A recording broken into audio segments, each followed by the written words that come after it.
welcome to a very important Every Brain Matters podcast as we talk to Regina Denny, a mother who lost her 17-year-old son to CHS, Cannabinoid Hyperemesis syndrome, a serious illness caused by marijuana use in people of all ages. I'm your host, Aubrey Adams, and director of Every Brain Matters, a community of support, advocacy, and science. I'm a former Colorado mom who sought refuge in Texas due to the harms marijuana caused my family and my community. Thank you, Regina Denny, for joining us today on the Every Brain Matters podcast. First of all, I want to say I'm very sorry for the loss of your son, and I give you my full condolences to you and your family. And thank you for being here with us and having the courage to share your son. For giving me the opportunity. Oh, you're very welcome. First of all, can you describe Brian for us and how he lived? Like what were some of his hobbies? What did he like to do? Brian loved sports. He played basketball and he played football for school. He played, I believe, 7 seasons of basketball at our local park. He dreamed of teaching my grandson how to play basketball. Even Zayden was probably less than a year old, and he was already teaching him to shoot the basketball. He was a sweet kid. Like at around 4 years old, he would open the car door and he'd say, "Mommy, am I being a gentleman?" And I'd tell him, "Yeah, baby, you are." And he's always been the most respectful child. If anybody needed anything, my mom needed her grass cut, he was the first one to volunteer, not expecting to be paid. We went through the neighborhood at one time and we shoveled everybody's walkway and driveway so that way the elderly people could get to their vehicle or, whatever they needed. And that's just how Brian was. We were at Dollar Tree one time and this elderly lady was checking out and she had a whole cart full, like it was overflowing. And Brian said, "Mom, I'll be right back." So I thought, okay, maybe he's seeing one of his friends or something. And I look outside and Brian's carrying this woman's bags to her car and putting them in her cart for her. That's Brian. No. He did smoke marijuana, and I was told that he started smoking around 13. His father and I had separated, and he wanted to live with his father instead, which, I felt like if that's what he wanted, I wasn't going to stop him. And I think he started smoking to deal with his depression. And then when he was about 16, it was just, he started smoking heavily. But this kid worked. He's had jobs. He started working when he was like 13. His uncle had a tree business. Brian went and helped clean up brush. He was a hardworking child. So it was 16 when he started showing signs of vomiting and being sick? When he was about 16, he had started having migraines. And I didn't know that it was connected with CHS until after. It started out with the migraines, and then in April of 2018, April 7th, actually, of 2018, is when he started the vomiting, and it was nonstop. I got him Dramamine, things to keep him hydrated, Powerade and Gatorade, and he just could not keep even a sip down. And that's when I got concerned, and he called me and he's, "Mom, I just can't keep anything down." So I decided right then, it was best to have him seen. And at that time, I took him to the emergency room. Was that the first time that he had medical attention for the vomiting? And was he diagnosed right away, or what did they tell you? Well, when we got there, Brian was on the way there. Brian started having tingling and numbness in his face and his hands. So I was freaking out. I didn't know, what it could have been. as soon as we got there, he was so weak, he couldn't even walk in the hospital. So I went and got the wheelchair, and I came out and got him and took him back in. He projectile vomited all over the emergency room. And the nurse, I guess she assumed he was older because I guess he looked older to her. And I had to tell her, no, he's 17. I'm his mom. I'm signing. And there's something wrong. He started tensing. His muscles started contracting. And he couldn't speak. And he started sliding out of the wheelchair. So I start hollering, somebody come and help me. Something's wrong. Come to find out at that time, they said that it was an anxiety attack brought on by the vomiting. And at first, all they told us that it was that he was severely dehydrated. His kidneys were failing. His bilirubin was, I believe it was too high. So they hooked him up to IVs on each arm. They gave him, it's a antipsychotic. I can't think of Adderall. Yes, Haldol. That's it. Haldol. Yeah, they gave him that, and it kind of made him a little loopy. The doctor came in and we had a conversation. He was asking about, Brian's symptoms, and just so happened that another doctor was walking by, and she poked her head into the room and she said, do you smoke marijuana?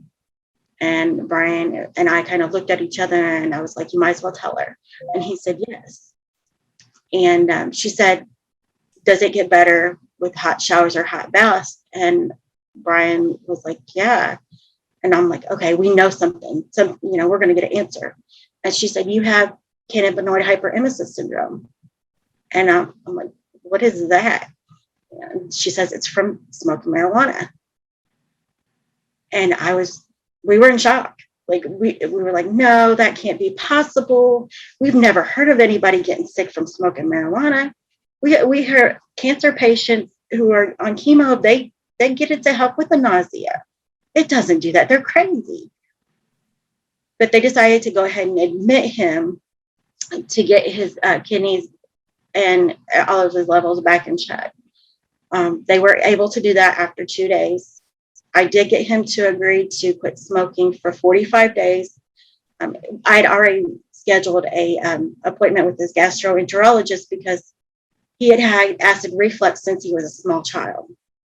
So we thought that's what was making him vomit. And we went to the, 45 days, he still had minor symptoms in between that time. So when we went to the GI doctor and they confirmed the diagnosis, he still was in denial. And honestly, a part of me was too.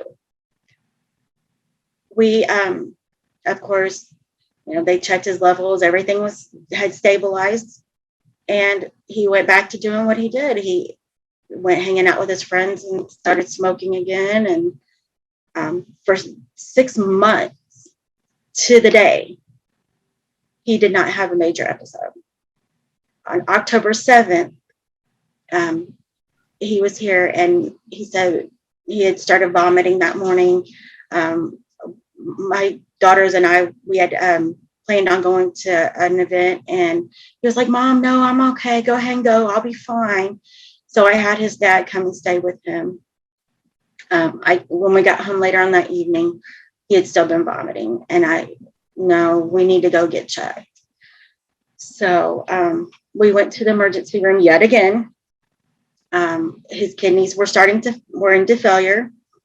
His heart rate was too high. They started giving him medication to try to lower his heart rate, and it wasn't working. They moved him from a room into the triage area, which is for the most critical patients. I was freaked. The doctor came to me and he said, look, I feel like he needs to go to the Children's Hospital, Riley Hospital, because they can give him better care there. They're for children.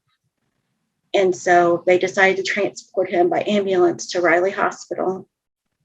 When we got there, Same thing, dehydrated. They gave him fluids, told him he had CHS. They confirmed it as well and told him, you have to quit. And they decided to put him back on his antidepressant, which he didn't like the way that it made him feel. And I understand that. I've been on them. But he did agree to go ahead and start taking them again. He was released with anti-nausea medicine, Phenergan. And for about 17 days, he was kind of on the mend. October 24th, I woke up about 3:30 in the morning, and he was sitting on the couch holding his stomach. And I said, Bob, are you okay? And he said, yeah, my acid reflux is just acting up. So I asked him, did you take your medicine? And he said, yeah, I took it. I'll be okay. So I went back to bed. I got up about 10:30, 11 o'clock, and he wasn't feeling any better. He started vomiting. So I called his doctor, which he was 17, so he was still seeing a pediatrician. And I told her, there's something wrong. The kid had lost so much weight. It was just not him. My kids are very healthy. My kids are eaters. They're chunky. I'm not going to, not to be mean, but they were chunky. And I told him, I feel like I'm slowly watching my son die. And I don't know if it was something in me. Somehow I knew. And they said that they would just call another prescription in for nausea medicine, and that if I wanted to, I could take him to an inpatient. So I talked to Brian and I said, look, if you don't stop, this is what I have to do. I have to take you to the inpatient because I can't do this. You're destroying your body. I can't. And he come walking out of the room a little while later, and he stopped and he said, Mom, he said, I'm going to quit. I can't do this anymore. I said, okay, bub, we got this. So I went to pick his medicine up. He called me when I was on my way home, and he said, Mom, where are you at? And I said, Bub, I'm on my way. It's okay. I'll be there. I'm coming. I got home, and he was still vomiting, and I looked at the medication. It was the same medication he was already taking. So I called them yet again, and I told his doctor, look, you guys got to figure this out. This kid is sick. He can't even keep water down. So they decided to send a prescription to CVS Pharmacy for a suppository. So I thought, okay, this is going to work. We'll get him through this.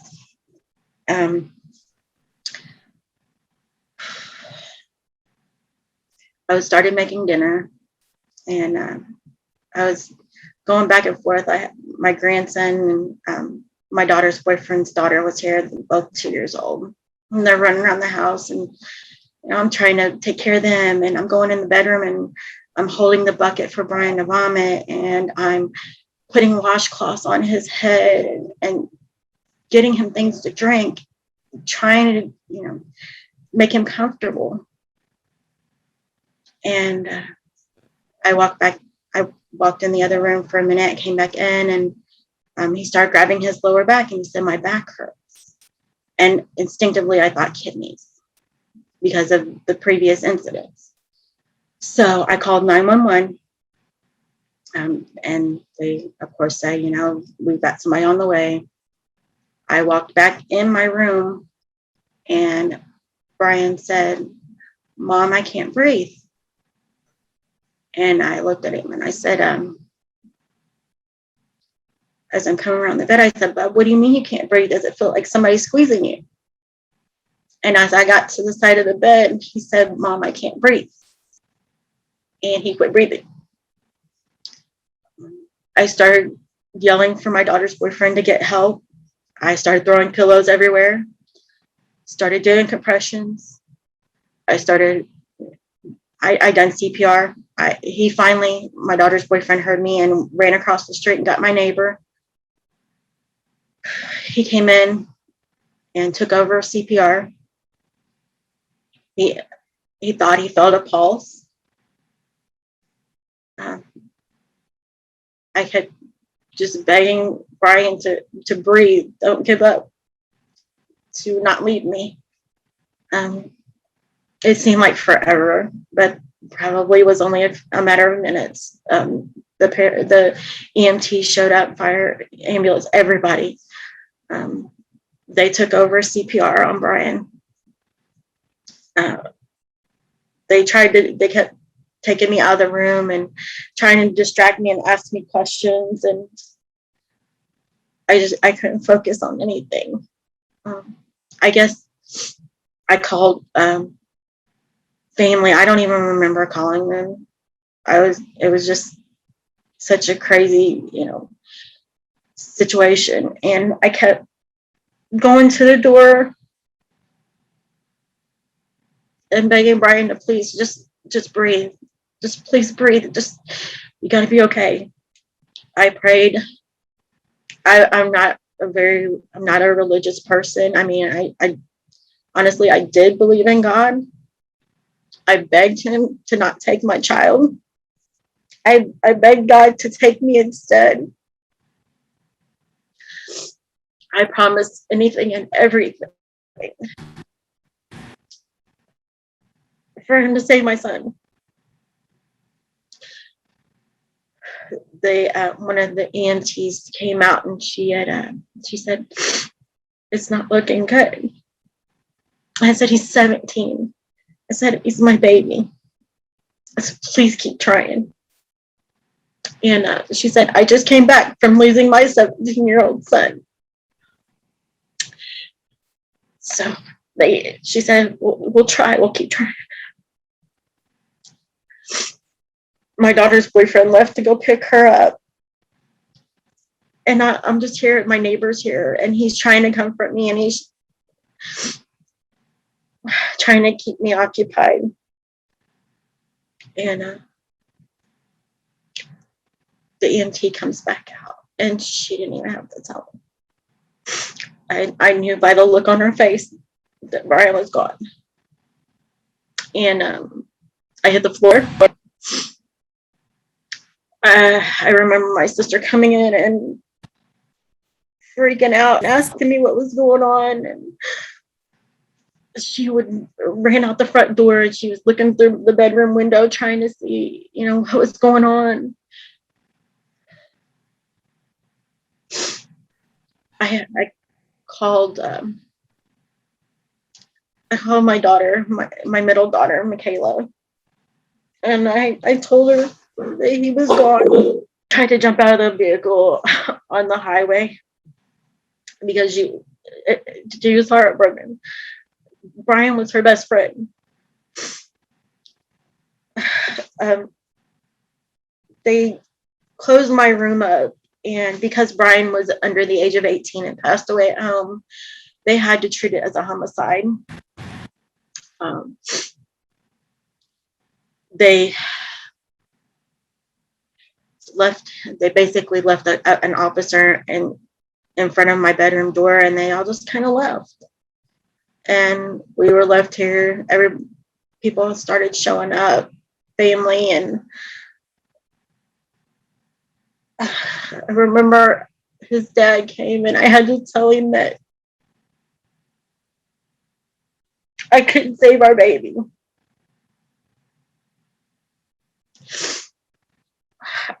My mom had brought him, and I just hugged my mom, and I begged her to please just bring Brian back, just please.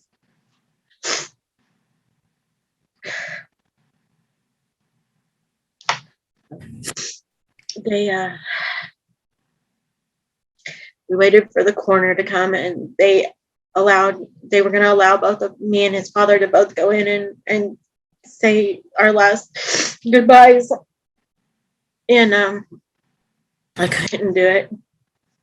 There's no way I could have done it. I don't think I could have let him leave his house. honestly, I would have been going with him. Him and his dad had a falling out, and they hadn't talked in like a month. So I knew that his dad needed that minute. He needed that chance to make peace. And I locked myself in the other room until after the coroner had came. And it also, like, I had to figure out, how am I going to pay for this? Like, how do I do this? How do I have a funeral for my 17-year-old child? How do I get through this? My girls are older than Brian. Brian was my youngest, and they had a really hard time. They still have a hard time. And Michaela and he were best friends.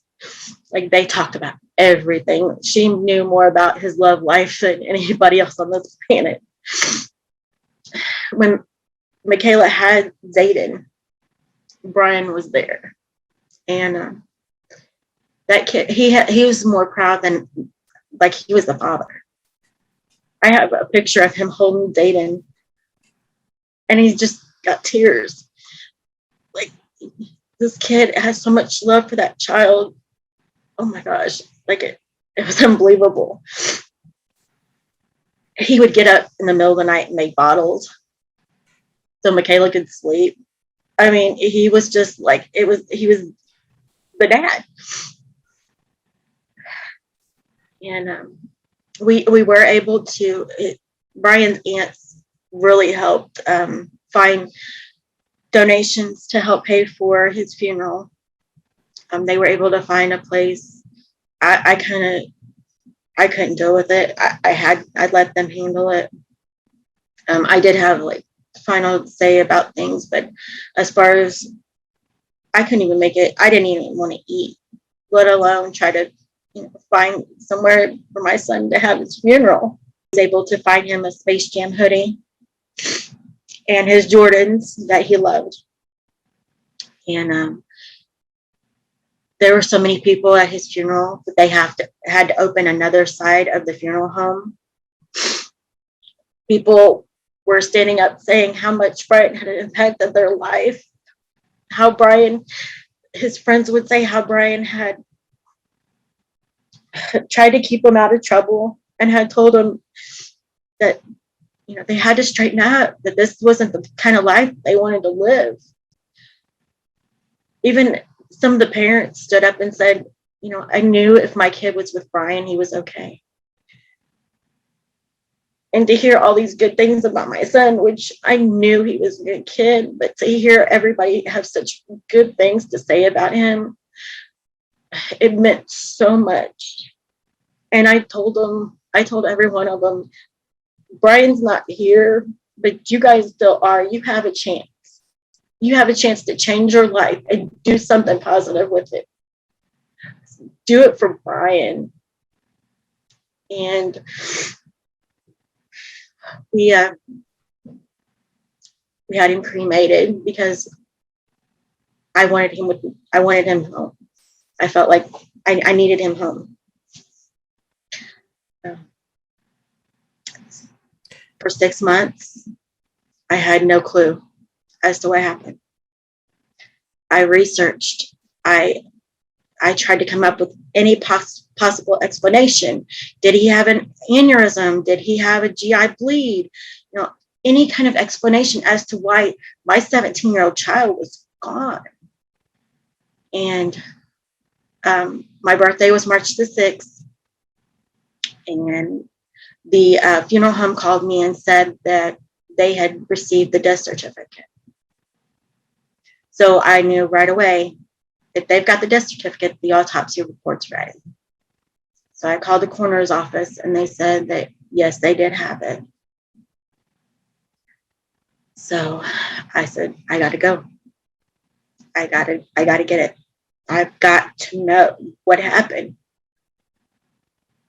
And I walk in the coroner's office and you just have this eerie feeling, like, and then people are walking in and that they're there to pick up something of their loved one who's passed, or to identify somebody. And it's surreal. And the woman walks out and she hands me a manila envelope. And I stand there and look at it, and it's okay. So I walk out. I made it to my car, and I had to look.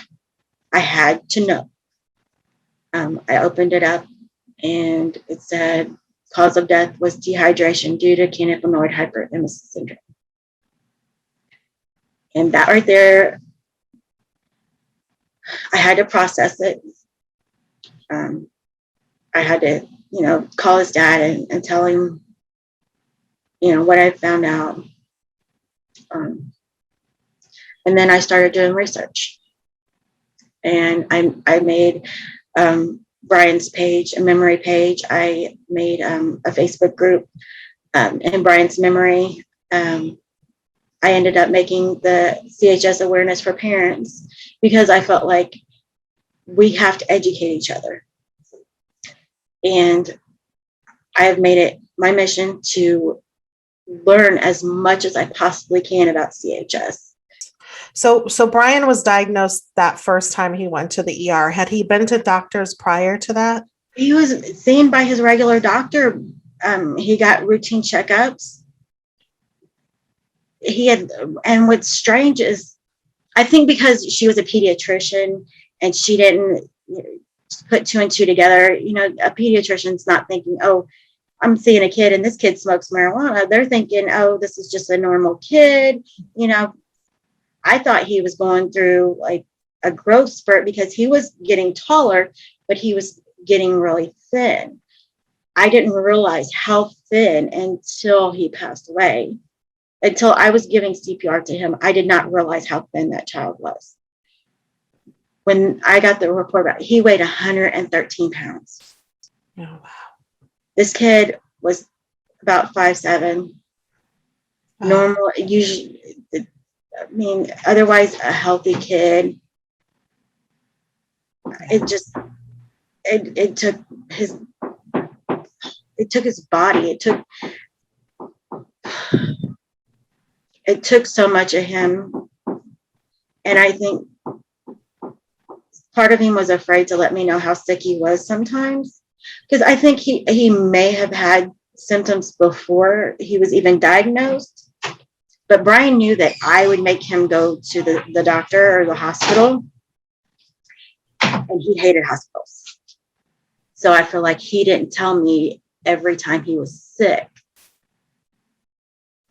Well, and he probably, just like all of us, like, he was probably, I don't want to put words in his mouth, but he was probably thinking, this is not the marijuana. This is my acid reflux, or, something he had is something else. Like I have a bug or something like that. I know, I've talked to people with CHS. That's what they think, they can't believe it. And then sometimes they test the waters again and they try to use again. And then they realize, okay, yes, it is making me sick.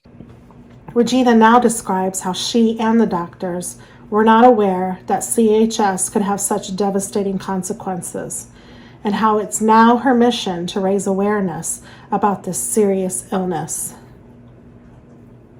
I wasn't told that death was a possibility. I wasn't told that marijuana, period, could have any negative consequences. And I should have been told that. I should have been told from the doctors that CHS can cause the kidneys to fail, which then causes other organs to fail. I didn't know this stuff. I depended on the doctors to know. And so I've talked to numerous parents. I've talked to kids. I've made videos. I've had parents contact me and ask me to send videos to their child, telling Brian's story. And I will. I will tell anybody and everybody Brian's story until there's no life left in me. I've stood in the middle of grocery stores and told Brian's story. And when I tell them he died basically, marijuana, and it caused his death, they're blown away. Like they've never heard of this. And in Indiana, marijuana is still illegal. So therefore, I feel like it doesn't get the awareness that it should. I think, in my opinion, some kids who may have Brian symptoms are afraid to tell the doctors because they don't want to get in trouble. But this is their life they're playing with. So I've done numerous stories. I was on the front page of the Indianapolis Star. I tell Brian's story because I want them to at least look. If they don't believe it, that's fine. But at least I'm trying. And I had somebody ask me one time, doesn't it bother you all the negative things being said? And I thought about it for a minute, and it did hurt, some of the things that were said. But then that's my son. And I have to put my son's story out there because Brian wasn't just a kid who smoked weed. He was my son. He was my baby. He was a brother. He was an uncle. He was a grandson. He was a kid who had potential. He had goals. That he had a job lined up for when he turned 18. He had plans to move out to the country. This kid was going somewhere with his life. So I didn't want his death to be in vain. And so I tell everybody, and I tell them everything that I've learned. If I don't know the information, I'll learn. I'll look it up. I'll try to find out. I don't know everything about CHS, and right now nobody really knows everything. But what I do know, I share with anybody that will listen. Did you know at the time of his death that marijuana was the cause of his death? We didn't know. I went 6 months. I would call every other day. I would call the coroner's office asking if they had the report. And no, it's not ready. No, it's not ready. Every time. And for 6 months, we had no idea. That's the thing. Like, even at his funeral, like, we were all racking our brain trying to figure out what happened. Did you think he had maybe overdosed on something? No, because he had been here. Okay. He had been with me. And that's another thing. People assume when I say it was CHS and it caused from marijuana use, oh, he must have been doing something else. He must have been on heroin, or he must have been on meth, or it must have been laced with something. No. Brian got sick, whether it was medical or from the streets. Yeah. It did not matter. He even got sick from edibles. So it's not just one or the other. It's any form of cannabis makes them sick. Yeah. And I've even heard people say they thought, well, it was mostly THC, so they tried the CBD, but they got sick again. Right. You hear people saying the same thing. Yes. Yeah. And that's the thing. Like, it has cannabinoids, all of them. In this segment, we can hear Regina's grandson playing in the background. And we ask her, what is your message to the viewers about cannabinoid hyperemesis syndrome? There's so much more that we need to learn. And I just hope that Brian's story, pushes people to want to learn. Yeah. I tell people, even if they're making negative comments, they're at least listening. That's true. Even these people may not believe it, and they may be saying all these things, but who's to say they're not going to go tell somebody else that they heard the story? Mm-hmm. And then that person's going to get curious, and they're going to look it up. And then, it's the snowball effect. Like, you don't know how far it's going to reach. And I had a woman who was a drug counselor from Ireland call me and say that she had read Brian's story. Oh, wow. New Zealand, different, like, countries that Brian would never think to go to. His story has reached that far. And, I'm hoping that it continues and he's able to, inspire other people and to, bring more positivity and to, bring more education and just, God willing, a cure. Like, I don't want to see another mom suffer the way I have. I have PTSD now. Anytime I'm out and I hear an ambulance, I freak. I go into a panic attack, and I think, oh my gosh, they got to hurry up and get there to Brian. Even though I know Brian's gone, my brain doesn't allow me to believe it sometimes. And I've talked to my counselor about it. I still check my phone for his texts.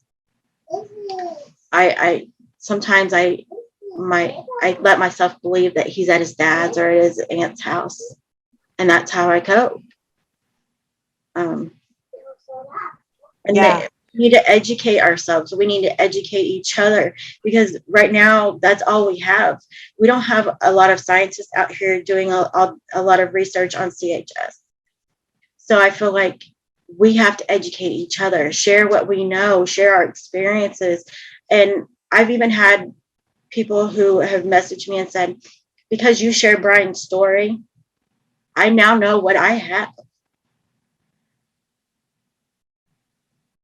Sorry. It's okay. No, and to hear that Brian is making a difference,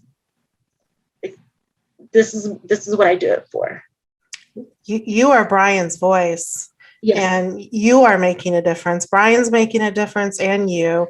And I mean, I did not know your son. I feel like I know him after I watch you talk about him, and I see the pictures and how fun he had. And, I see you guys singing together in the car and stuff. And, I mean, we all have those moments with our children where we're acting goofy and singing those crazy songs and just, cutting up and having fun. And I'm just really proud and very inspired by you and Brian, and to give that hope, that there is hope once you get out of that denial and you think, hey, might be what's going on with me. Right. Then there's avenues to take for treatment and get support. And if you are addicted to it, then there's treatment for that too. So that's the greatest message, is that you can recover. And you don't necessarily need to, your life is not necessarily going to end. Right. But unfortunately, if you don't stop using, then that's a big possibility. Right. Yeah. Exactly. And it's sad because, I want people to learn from Brian's, and it's my mistake as well. I was in denial. I didn't realize how serious it was.